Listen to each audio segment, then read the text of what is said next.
কাছে সবাই পায়, সবাই পায় তোমার কাছে।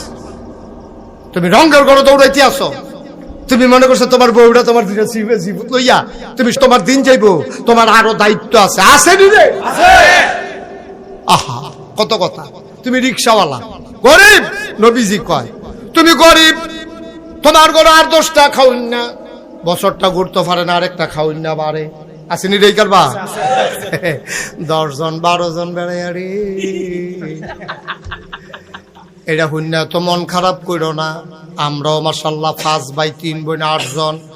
আপনার আবির তারা কয় যাও? আমরা 7 ভাই। বোন কাছে বোন নেই, 7 ভাই, তো আমরা তো একজনের না কম। এরকম 8-10 জন বেড়াই আসেনি রে? 8-10 জন হইন না ডরাইল, 8-10 জন হইন না ডরাইও না। আমি উখিয়া গেছিলাম, উখিয়া টেকনাফ, ওই রোহিঙ্গা মুসলমানরা খানা লইয়া গেছিলাম ট্রাক দিয়া, গিয়া সেটা দেখি এক বেডি এই 15 জন লইয়া বইয়া রয়েছে। আমি কইতাম দেখি আর কয় আমরা রিটার্ন রি, আমি কই সব দেখি আপনার কয় 2 জনে পানি আনতে গেছে 17।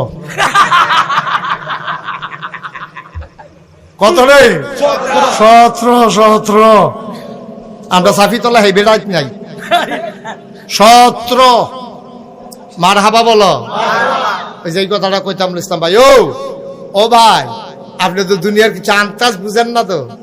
আপনি মনে করছেন মাথাটা নোয়াইয়া বারণ, মাথাটা নোয়াইয়া ঘর উঠে আপনার বউটা, আপনার সুইটা সাইটারা, আপনি মার খবর লন না, বাপের খবর লন না, আপনার ভাইয়ের খবর লন না, বোনের খবর লন না। আপনি যত বড় মানুষ হন, সাদা কাগজও লেখা রাখেন, কিয়ামতের ময়দানে এই বান্দার হকের জন্য আপনি আটকা পড়ে যাবেন, ঠিক কিনা? এত সুজানা দুনিয়া।